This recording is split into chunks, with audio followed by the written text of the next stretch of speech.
Welcome to the Holistic Kids Show. My name is Zane. My name's Abdullah. And my name's Iman. We're the Holistic Kids here to educate and empower us kids from the inside out. Do you feel like we are running through life on a hamster wheel, running from one place to another, never really taking time to breathe? Seriously, it's school, homework, after school activities, more homework, housework. It never ends. I feel like I'm always running. I feel like I can't catch my breath. Aren't we breathing all the time without thinking about it? So we are always breathing. Yes, but are we always being mindful? What's being mindful? Well, we have an expert here to talk to us about the importance of breathing and being mindful. Dr. Chris Willard is a clinical psychologist, author, and consultant based in Massachusetts. He has been invited to more than 24 countries to speak and has presented at 2 TEDx events. He is the author of 14 books, including Alphabreaths, Growing Up Mindful, and How We Grow Through What We Go Through. His thoughts on mental health have been featured in the New York Times, the Washington Post, Mindful Organization, and the CNN.com, and elsewhere and everywhere in a lot of places. He teaches at Harvard Medical School. And Dr. Willard, thank you for joining us today. We are so honored to have you on our show today. Well, I'm honored to be here too. As I said, it's my pleasure to be here. So, how did you go from being someone who specializes in brain health to someone that specializes in mindfulness? We would love to hear a story. Absolutely. So one of the best things that we can do for our brain health is actually practicing mindfulness and mindful breathing and things like that. In fact, a lot of people don't know that your brain, well, you probably know because you've got such a cool mom, but your brain is like a muscle, right? And if you go to gym class or if you lift up weights and stuff like that, right, you know that your muscles get bigger. But the same thing's actually true of our brain. If you use certain parts of your brain over and over again in different ways, those parts of your brain actually grow new connections and basically start to get bigger. So whether it's using your math part of your brain, or whether it's using your writing part of your brain or your artistic part of your brain, those all get bigger the more you practice them.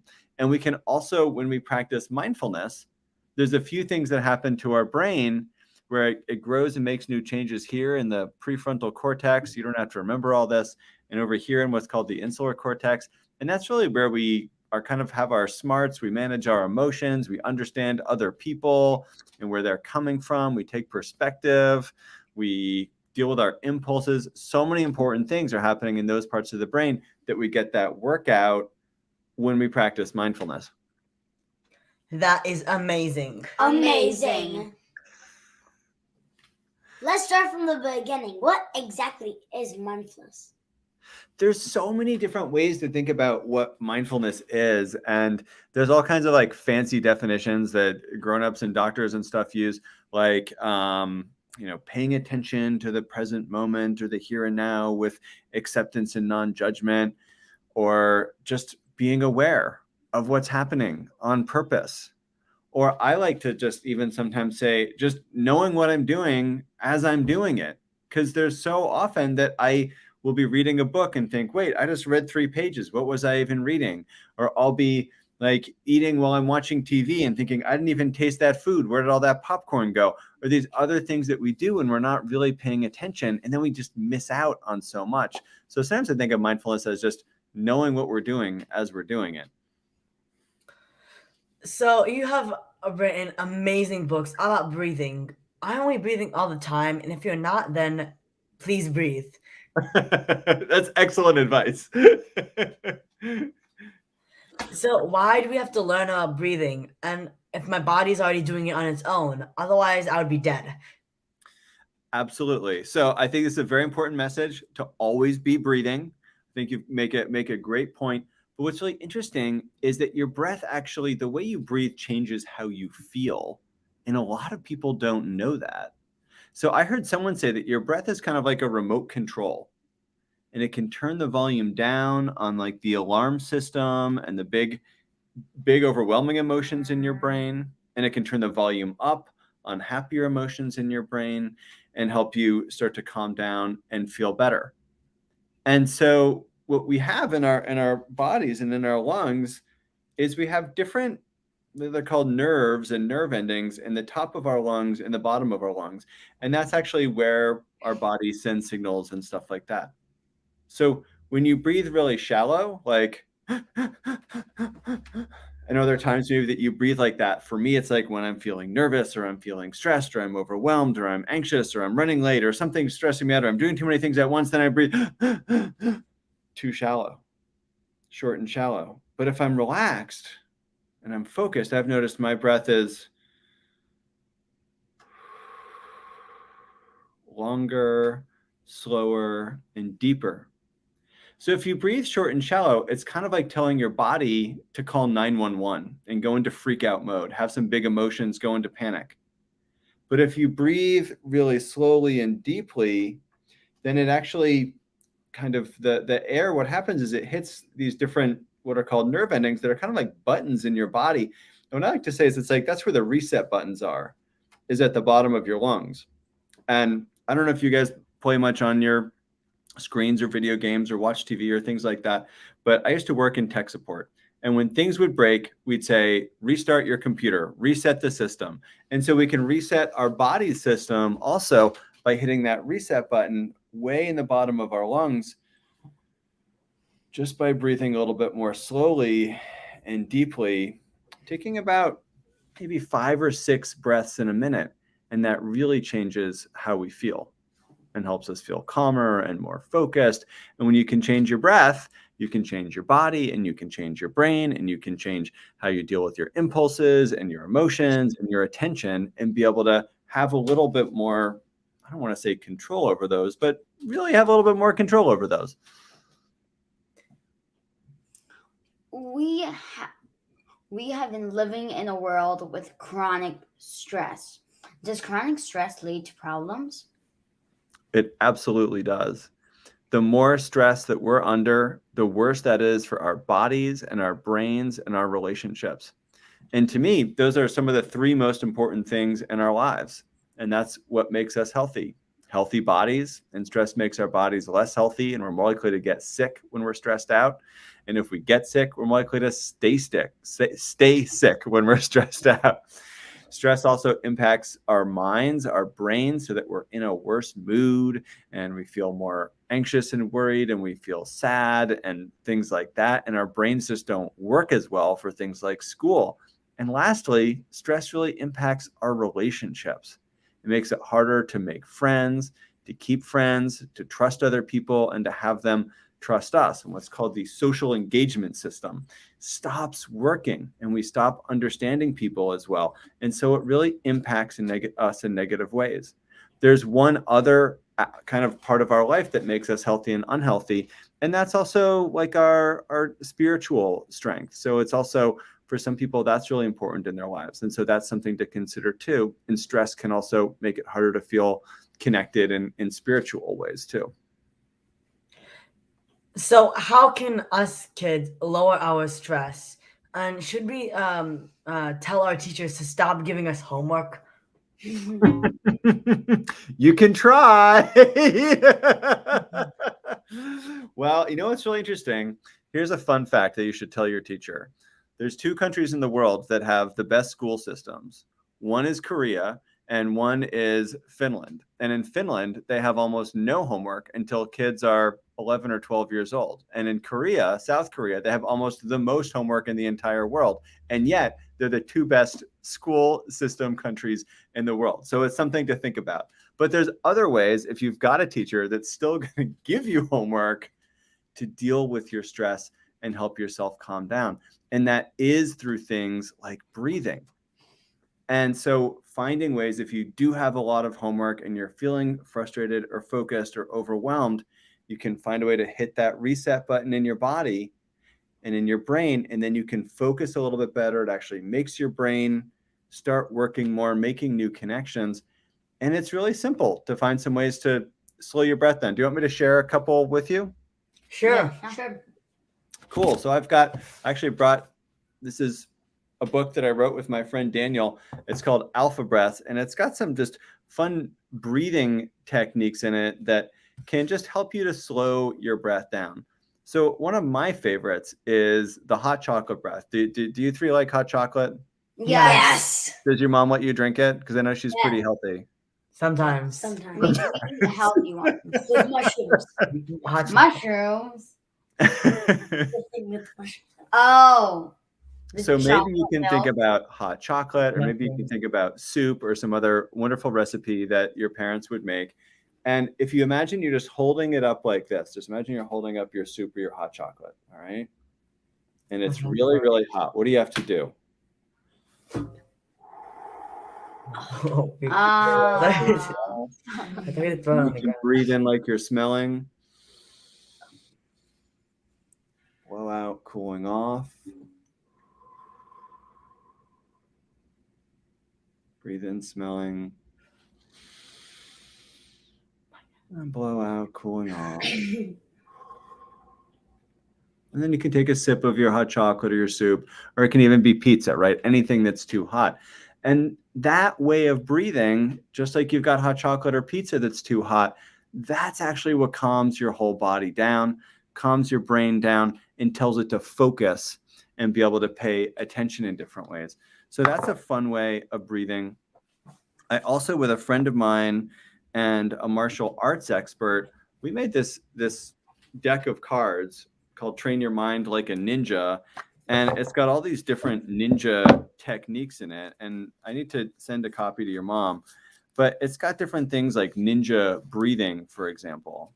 And if you're a ninja, right, something you want to do is try to breathe how? You want to breathe as silently as possible, so you can sneak up on people and that kind of thing. So another way just to be a little bit more aware of your breath, and if your thoughts are racing off to the future, the past, or something else like that, you can just take a moment and just hold your body like a ninja and see if you can make your breath absolutely silent. I like that posture. Very nice.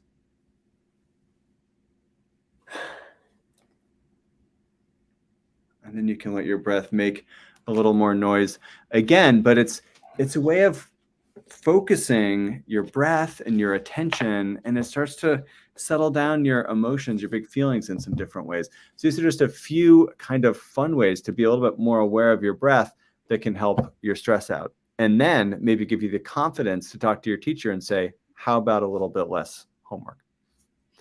That is awesome. We take our breath everywhere we go, and that is so easy. It's I so mean- portable. Teachers, I hope you're listening. We also we had a other speaker, and she taught us how to use a lion breath. Ooh, will you teach that one to me? It was like a lot. Yeah. I think it was like, It was like, then you can do it. Put the pressure on them. Very nice. Very nice. My son's name is Leo, so he's really into lions. how can us busy kids become more mindful? Well, the thing about mindfulness is it's not just breathing and things like that. It's finding ways to bring more mindfulness and more awareness to everything that it is that you do. So finding ways to notice your food as you're eating it. Like, can you notice the different colors? Can you taste the whole, there used to be a commercial when we were kids, taste the rainbow, but can you look at your plate and see, oh, what does green food taste like and orange food, and noticing all of your food, or just thinking about where it comes from, how it comes, the energy that food gives you, that actually comes from the sun. And that kind of blows my mind every time I think about it. And then just eating with all of your senses, right? How does it taste? How does it smell? What does it sound like as I'm eating? Not that you want to be too loud of an eater, because I know you've got a few brothers who are probably like, why are you chewing so loudly? But again, you can just, be aware of the sounds of your own body is making. But that's just something. Or you can find ways to walk more mindfully. And maybe that's also something like walking like a ninja. Just try to walk as silently as possible. Or imagine that you're walking over like a, you all are in Illinois. It's probably pretty cold there, right? So walking over like a frozen frozen snow or frozen ice, just walking really A gently. frozen bridge A frozen bridge. I love it. over a Lake. volcano. Awesome. Awesome. Yeah, I know. So these are some other just great ways to think about bringing a little bit more mindfulness to just different things you probably do every day, or listen to music. Let's put on your favorite song and maybe just listen to one of the instruments in the song, and pretty soon I bet you'll notice something you never noticed about that song. So these little ways of bringing more mindful awareness to everything that you do. So what about going all in nature, exercise and playing? I mean, is that important to lower our stress? Going outside in nature, exercising, playing, these are some of the best things that you can possibly do for your stress. And I happen to think that the reason so many adults are stressed out is because they don't do enough playing and exercising and spending time in nature, but especially playing. Being in nature, looking at the different shapes in the trees or looking at the clouds in the sky, that actually changes how our bodies feel and changes our mood. The phytokenes, which is a fancy word for some of basically the smells that plants give off, that tells our bodies to relax and calm down. And in fact, the first way of practicing mindfulness that I did when I was a kid was just being with my dad and just watching clouds in the sky. I don't know if you like to do that in the summer, but it's one of my favorite things. Just watch them change shape and turn into cats or turn into dragons and then eventually just disappear. It's a really good kind of fun way to practice mindfulness outside. And then playing is always great. Playing is great for your brain. It's great because you're hanging out with other people, you're laughing, you're doing all kinds of fun things. All kinds of games can be fun, right? Physical games like playing tag, and then other games like playing freeze tag or freeze dance. Those actually really help train your body how to transition and something that's called self-regulation when you play games like that. Or I used to grow up playing games like 20 Questions and I Spy. And those are actually really good games for your brain too. They teach what's called emotional intelligence and things like impulse control and these other really important skills that are so important to learn and that I think are a lot more important than some of the homework that probably your teachers are asking you to do. And on the topic of games, what about video games? Because I know video games, people say like when I'm stressed, you're gonna play go get video games. Well, to me, I think video games aren't like necessarily bad or good. It's about finding the amount of time that they can fit into your life that feels healthy to you. So for a lot of kids, they're like, well, I think like 23 and a half hours of video games a day is what feels healthy for me. And a lot of parents feel like, well, I think like 20 minutes a day of video games is what feels healthy for us. I think what's important is that they not get in the way of other important healthy habits. And the thing about video games is you're not moving your body so much. And there's also other things you can be doing with that time. So to me, it's about everything in moderation. And my kids don't play video games, but they probably will at some point discover them. A lot of kids are having problems concentrating in school. We actually started Mindful Monday. We love it. How can being more mindful help us in school? Yeah, I think Mindful Mondays are a great thing that so many schools are doing and doing mindful moments, a minute here, a minute there. You probably notice that after you do a minute of mindfulness, maybe just mindful listening or mindfully feeling sensations of your feet on the ground, that you probably feel more focused. And so your brain actually, we talked about how it changes your brain like a muscle. You're working out and strengthening those parts of your brain that can help you pay attention and help you solve problems and help you think in kinds of complicated ways and see all kinds of new creative solutions and new ways of doing things like math problems or solving engineering issues or coming up with new creative stories if you're a writer. So mindfulness can help us in school in so many different ways. And to me anyway, it usually puts me in a better mood, and I'm not always in a great mood when I first get to school. So it can help me just settle in and relax a little bit and have a little bit of peace and quiet. Dr. Willard, do you have young kids? How do you help your kids be more mindful? And do you have a routine? Yeah, my kids, I've got a 7-year-old and a 3.5, almost 4-year-old, and they go back and forth being interested in mindfulness. My son is really interested in inventing his own breaths. So he helped me write the sequel to Alphabreaths, for example. And so he really gets into that kind of thing. And so we do some breaths at night before bed. We also do some longer visualizations before bed at night sometimes. So him and my daughter sleep in the same room. So I'll ask them to lay down and maybe imagine that they're putting their thoughts in a river and letting them float away and that kind of thing. And what's really fun is that my son started to really like this, and he's creative and he's a writer like his dad. And so he started just in the last couple of weeks. He now does a meditation for his little sister.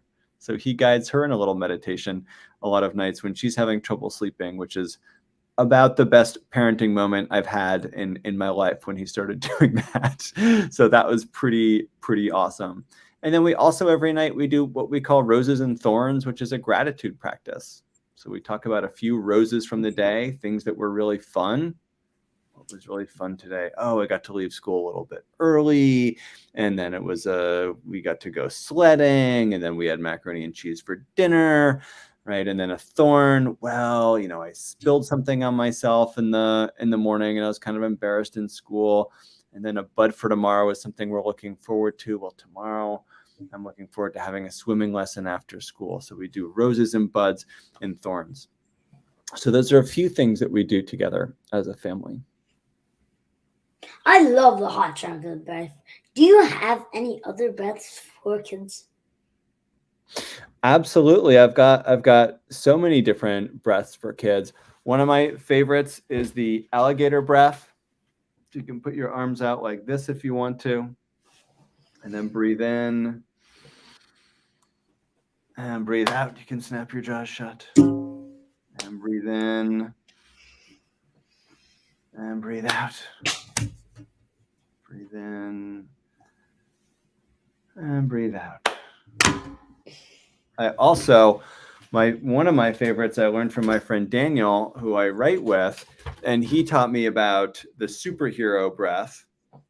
And you can actually pick whoever your favorite superhero is, but you can put your hands on your hips like this, like Superman, and breathe in and breathe out.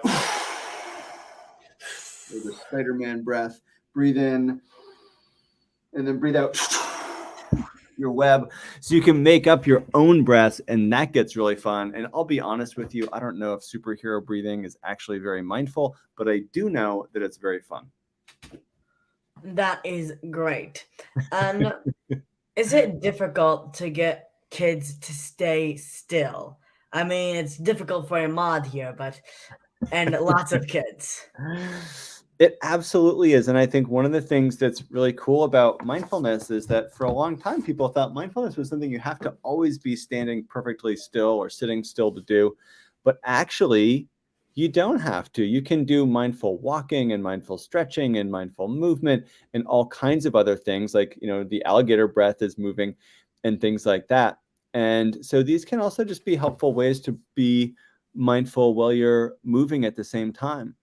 And then we can also try to be a little bit more still if we want to. Sometimes I think using visualizations can be helpful. Like if you imagine you're sitting still, like a statue in a museum, or like a knight guarding a castle, sometimes that can help you stand still, or a ninja or something even, right? That can help us stand still or sit still for longer. So being imaginative can help a lot too. What is one thing kids can do today to become more mindful? I think finding a fun way to be more mindful, and maybe finding just one thing that you can bring a little bit more mindful awareness and attention to. So maybe that's something like eating can be a really fun one. And I can send you all some ideas about that, about just little ways to be a little bit more mindful of eating, or maybe it's moving, or maybe it's something else. So those are a few things I would just recommend, finding one thing that you can do a little bit more mindfully. You have all of these books. That is so amazing. And we thought our mom was obsessed with writing books until we heard you had 14 and she only has 5. Your mom's a pretty impressive woman. Can you tell I us don't have more? 4 kids though. Can you tell us more about where people can learn more about you and your work and your books? Absolutely. So you can go to my website, drchristopherwillard.com, drchristopherwillard.com. You can also go to my Instagram and Facebook, and that's just at Dr. Chris Willard, at DrChrisWillard. And those are some good places to learn a little bit more about me. You can see some of my books and see which books are coming out soon. I've got even more coming out in the next couple of years that I'm really excited about. And you can also learn about some of the courses that I'm teaching. I'm teaching courses for parents and professionals about how to share mindfulness with kids. And I also teach people how to write books because I also love doing that. That is so empowering. Empowering. Well, this has been empowering for me to spend this time with the 3 of you and your mom. So thank you. Everyone, make sure to follow Dr. Willard on social media, and his books are a must get. Must get. Thank you so much, Dr. Willard. Thank you. Must. Let's recap Dr. Willard's key points. We are living in a world of chronic stress, lack of nature, lack of exercise, constant negativity with minds constantly going wild, inability to sleep, and negative social relationships that can lead to your gut microbiome being destroyed. Most importantly, chronic stress kills brain cells by releasing cortisol, which basically hurts your body. So that's why we should try to be mindful, and it helps us be the best versions of ourselves and help us kids manage stress. Mindfulness meditation has so much benefits, especially when it comes to making better decisions.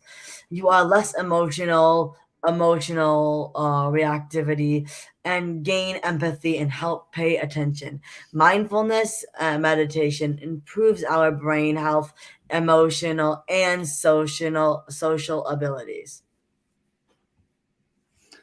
When you change your breath, you can change your brain, body, and emotions, and you have more control. You guys summed it up well. I am impressed. And also, remember, there's so many kinds of breaths, and try taking about like 5 to 6 breaths a minute.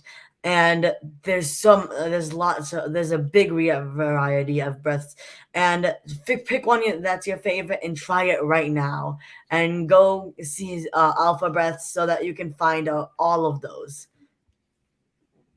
And create routines to help you incorporate these practices in your everyday routine. Make things predictable, as it helps us kids live with less stress. We incorporate prayer and meditation into our daily routine. And the best we can, we love to start and end our day with gratitude. Awesome.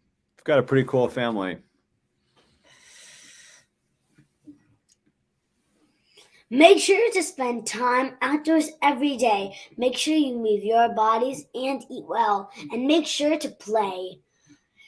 There is so much can do to lower our stress and have more control over our bodies and bodies.